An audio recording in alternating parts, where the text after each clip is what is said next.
My wife, Jessica, had been working at the same mid-sized company for years. She and her close friend, Emily, had built a strong bond over the long hours, difficult clients, and the tedious daily grind of their job. Over dinner, I'd often hear snippets of their conversations, how they covered for each other, how they dealt with their micromanaging boss, or how exhausting their workload had become. It wasn't easy, but they had found a rhythm, a way to survive the chaos together. Meanwhile, my own job in IT was a comfortable gig. I had the flexibility to work from home most days, only heading into the office when necessary. It worked well for me. No long commutes, no office politics, just me and my work. But things at Jessica's company took a drastic turn when a new manager came on board. From what I gathered, this guy had a reputation for being a control freak, watching over every little detail, doubling workloads overnight, and pushing everyone to their limits. Jessica and Emily started coming home later, looking completely drained. At first, I figured they just needed time to adjust, that it was the usual growing pains of new leadership. But weeks turned into months, and instead of getting better, things only seemed to get worse. Jessica, who had always been open about her day, suddenly had nothing to say. The little venting sessions over dinner disappeared. When I asked how work was going, her answers became vague, short, or dismissive. Then one night, she finally let it slip. Meetings had turned into never-ending lectures about efficiency, deadlines had tightened beyond reason, and the boss had zero concern for the mental health of his employees. Morale at the office was plummeting. Even Emily, the one who always tried to keep things positive, had started talking about quitting. I saw where this was headed, but I didn't want to push. I'd always believed in handling problems logically, not making rash decisions based on emotions. Then came the night that changed everything. Jessica walked through the door visibly upset. She had been handed an impossible deadline, and when she tried to explain why it wasn't realistic, her boss outright dismissed her concerns. It wasn't the first time, but this time, it really got to her. She wasn't just frustrated, she felt disrespected. I tried to reassure her, telling her she had done her best and that some people just didn't appreciate effort, but I could tell she had already made up her mind. The next day, she and Emily sat down at lunch and decided they were done. They had talked about quitting before, weighing the pros and cons, considering their options. This wasn't a spontaneous, heat-of-the-moment decision. It was something they had been contemplating for weeks, and now it was time to act. That evening, Jessica told me about their decision.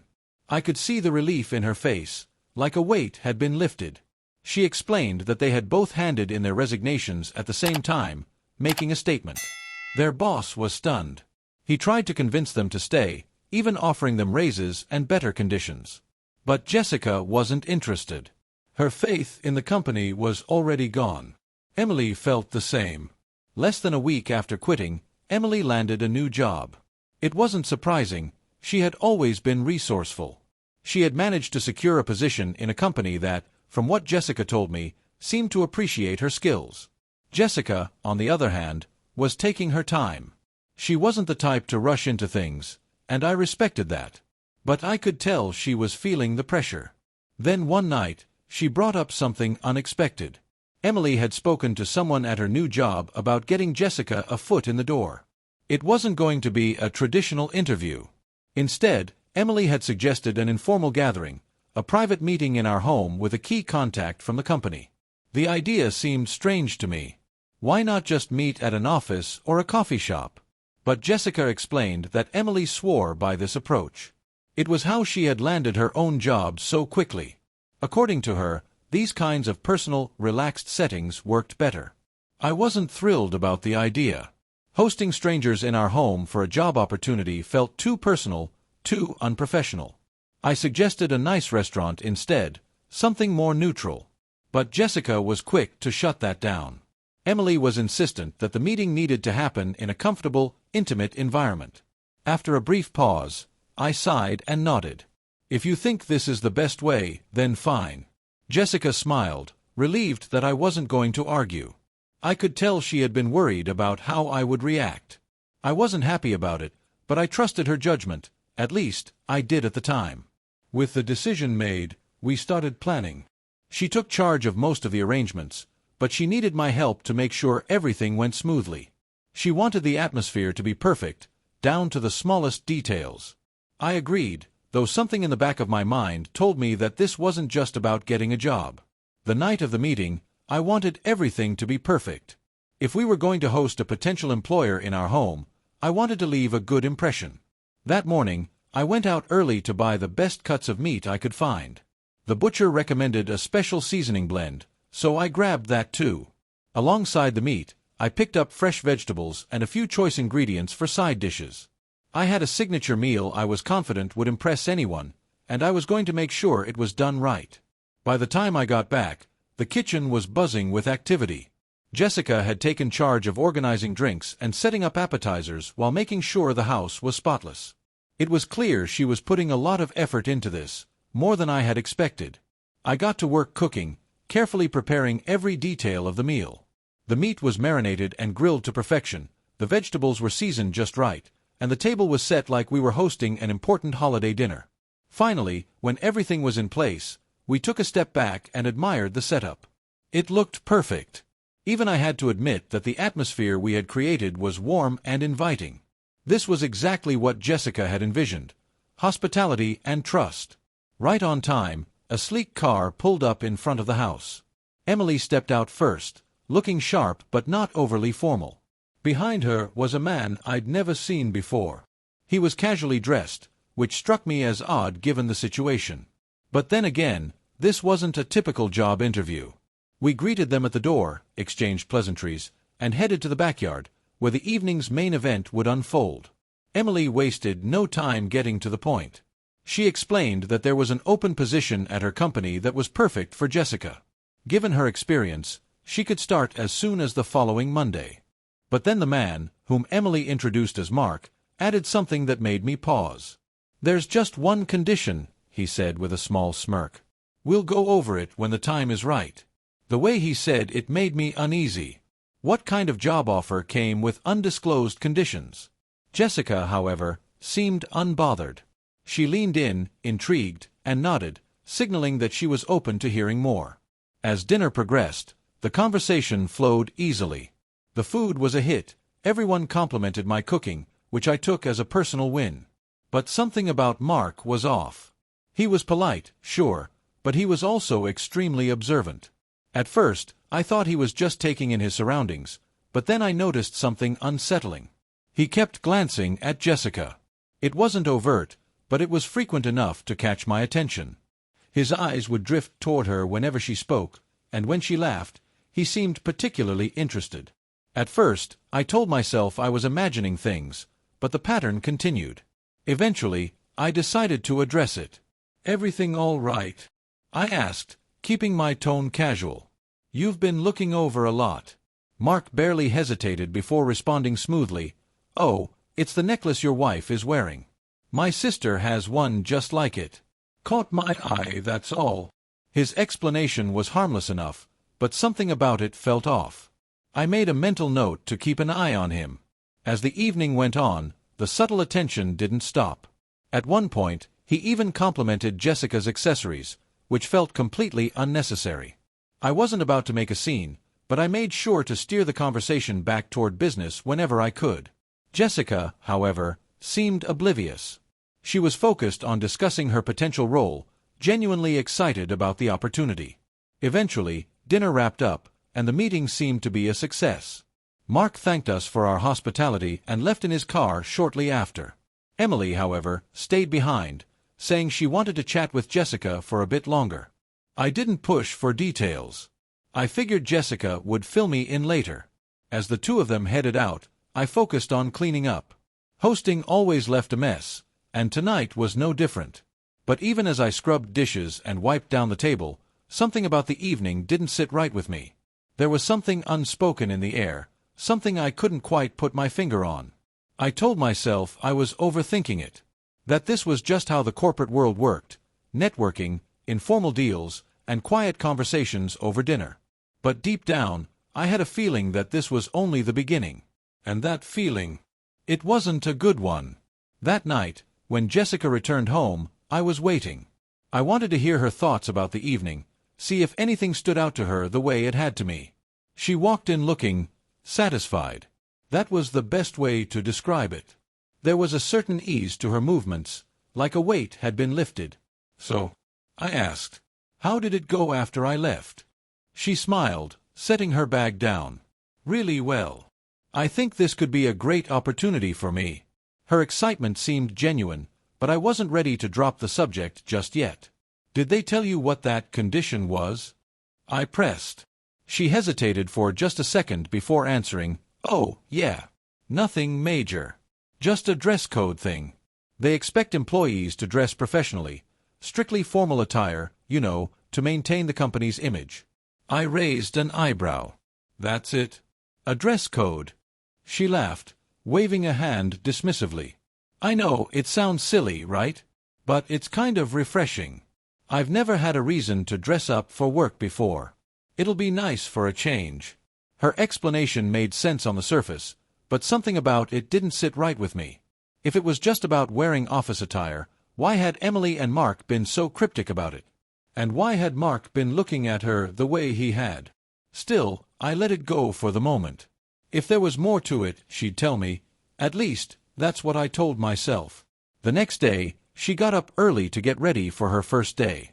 When she stepped out of the bedroom, I had to do a double take. Jessica had always had a professional style, but this was different.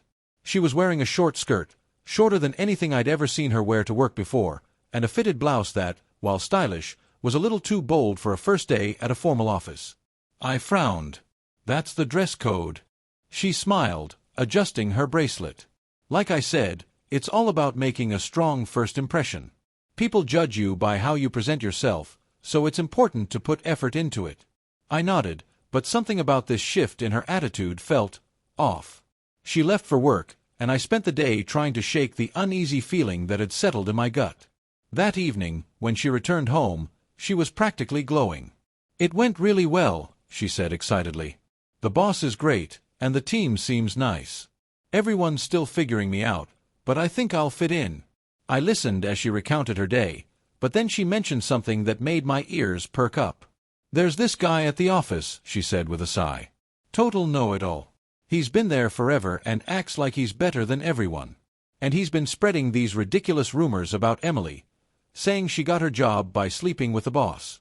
I raised an eyebrow. "Why would he say that?" Jessica rolled her eyes. "Because she got promoted quickly, and some people can't handle it. He's just bitter." I nodded, though something about the situation didn't sit right. Still, I kept my thoughts to myself. Office politics could get messy, and I didn't want to jump to conclusions. Then she hit me with something unexpected. "Oh, by the way, there's a company event tomorrow night. A welcome party for the new hires. It's supposed to be casual, just a way to bond with the team." I looked at her carefully. "Another event? Already?" She laughed. "It's just a social thing. A chance to meet more people and get a feel for the company culture." I wanted to believe her. I really did. But the more I thought about it, the more something didn't add up. And for the first time, I found myself wondering, was I missing something?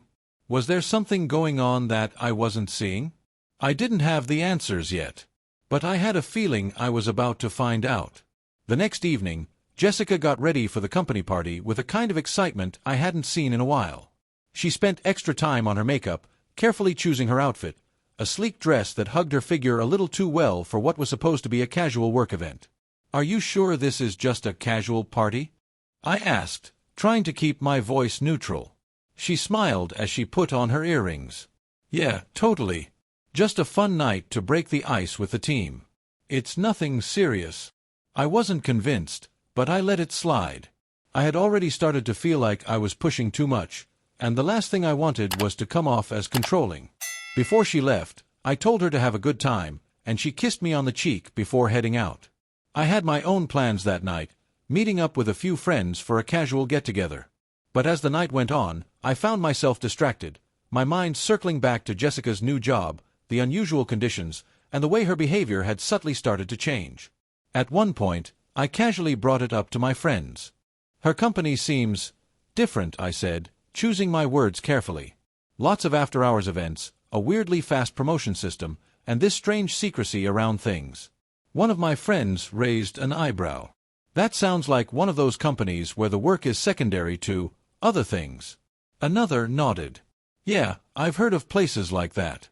Some companies are basically social clubs for executives and their favorites. It's all about networking, not real work. A sinking feeling settled in my chest. Wait, so you're saying... I'm saying it wouldn't be the first time a company operated more like a private club than an actual business, my friend said. People get hired based on connections, and promotions have less to do with merit and more to do with how well-connected you are.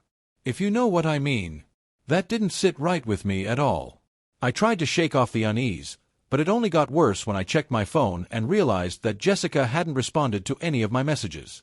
I shot her a quick text, "How's the party?" No response. I told myself she was probably just caught up in the event.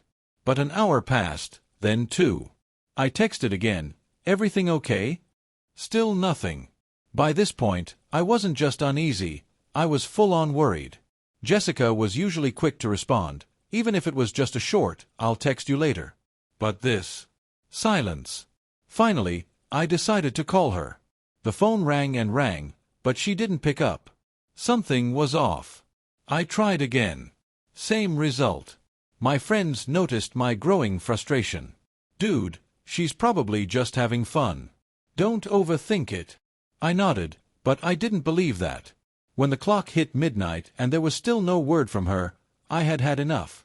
I left my friend's house and drove home, my mind racing the entire way. Was I overreacting? Maybe. But my gut was telling me something was wrong. And I had learned a long time ago to trust my gut. It was almost 1 a.m. when I heard the front door open. Jessica walked in, her makeup smudged, her dress slightly wrinkled, her movements unsteady. She was drunk. And she was too happy, the kind of happy that didn't come from just a few drinks. "The team is amazing," she announced, practically beaming. "We had such a great time tonight." I sat on the couch, arms crossed. "Yeah. What exactly made it so great?" She kicked off her heels, stumbling slightly. "Oh, we played some games, had a few drinks, just bonded, you know? Everyone's so friendly." I narrowed my eyes. Something wasn't right. Then I saw it. There was something on her dress. Something white. Something unmistakable. The realization hit me like a gut punch. She must have noticed the way I was looking at her because she quickly grabbed a blanket off the couch and wrapped it around herself. "What?" she asked, a little too defensively. I exhaled sharply, my pulse pounding. "Jessica, what the hell happened tonight?" She laughed, a nervous, forced kind of laugh. "You're being weird. It was just a party." I didn't believe her. Not for a second. But I wasn't going to confront her like this. Not yet. Instead, I watched as she stumbled into the bedroom and collapsed onto the bed, mumbling something incoherent before passing out. I stood in the doorway for a long time, staring at her sleeping form, my mind racing. And then, without hesitation, I grabbed her phone. I had never been the type to check her messages before. I believed in trust. I believed in boundaries. But tonight was different. And when I unlocked her phone and saw what was waiting for me, everything I thought I knew about my wife came crashing down.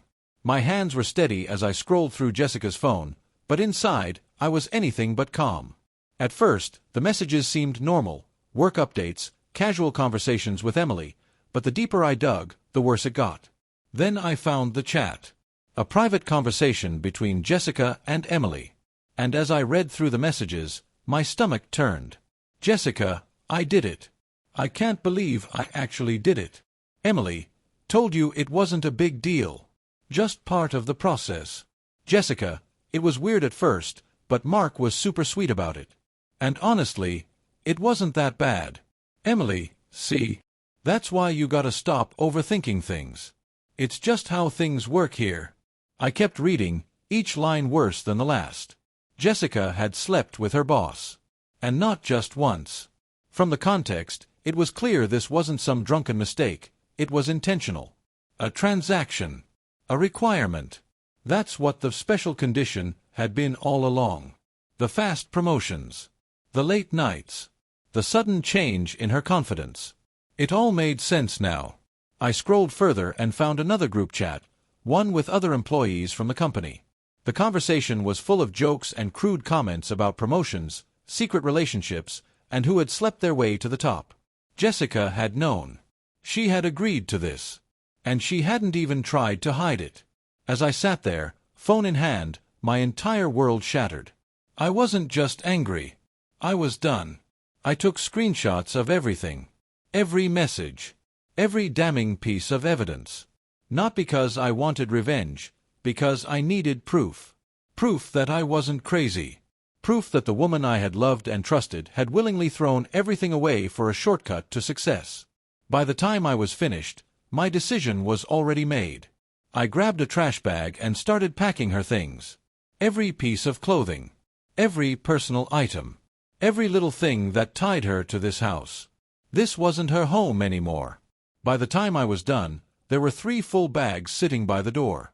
I stood there for a moment, staring at them, my hands clenched into fists. Then I turned back toward the bedroom. Jessica was still passed out, oblivious to the wreckage she had created. But when she woke up, she would find out exactly what it felt like to lose everything. Morning came, and the first thing I heard was Jessica groaning as she woke up. She was still groggy, no doubt feeling the effects of last night's drinking. I sat at the kitchen table, waiting. I had been up for hours, replaying everything in my head, making sure I wasn't acting on impulse. But no matter how many times I went over it, the conclusion was the same. She had betrayed me.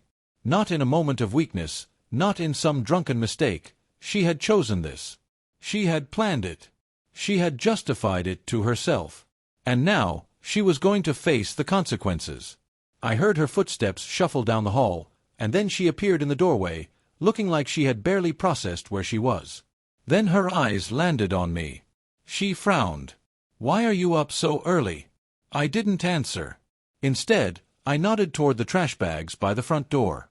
She followed my gaze, and for a moment, she didn't react. Then, slowly, she turned back to me, confusion flickering across her face. "What's this?" I exhaled through my nose, trying to keep my voice steady. "Your things. You're leaving." Jessica blinked, still half out of it. "What are you talking about?" I stood up, walking over to where her phone sat on the table. I picked it up, turned the screen toward her, and scrolled through her own words. The color drained from her face. Her mouth opened slightly, but no words came out. I let the silence hang for a moment before I spoke. "I read everything," I said, my voice calm. "I know exactly what you've been doing. The promotions. The special conditions. Sleeping with your boss. I know all of it." Her lips trembled. "It's not." "Don't," I cut her off. "Don't insult me by lying right now. I have proof. Your own words. Your own messages." She swallowed hard, tears already forming in her eyes. "It wasn't like that." "It was exactly like that," I snapped, my patience gone. "You made a choice, Jessica. And now you're dealing with the fallout." She let out a shaky breath. "I didn't mean to hurt you." I laughed, but there was no humor in it. "You didn't even think about me. You didn't think about us. You threw our marriage away like it meant nothing." Her face crumpled, and she took a hesitant step forward. "I was just trying to get ahead. It wasn't personal. It was just how things worked there." I stared at her, stunned. "You don't even see what you did wrong, do you?" More tears spilled down her cheeks. "I made a mistake." "No," I said coldly. "A mistake is something you regret the moment it happens. A mistake is something you try to fix. You did this willingly. You chose this." She wiped at her face, her hands shaking. "Please. Let's talk about this. I can fix it." I shook my head. "There's nothing to fix." Jessica's breath hitched, and for the first time, panic flashed in her eyes. "Where am I supposed to go?" she whispered. "Not my problem," I said. "You lost that privilege." She looked at me like she didn't recognize me. Like she had expected me to be the one to fix this. But I wasn't that man anymore. I walked over to the door and opened it. "There's the exit," I said. "Take your bags and go." For a second, she just stood there, as if she thought I might change my mind. But I didn't. Finally, she let out a choked sob, grabbed one of the bags, and dragged it outside. I watched her without a word as she carried every single piece of her life out of my home. Then, as she reached the doorway for the last time, she turned back to me, tears streaking her face. "Do you really hate me that much?" she whispered.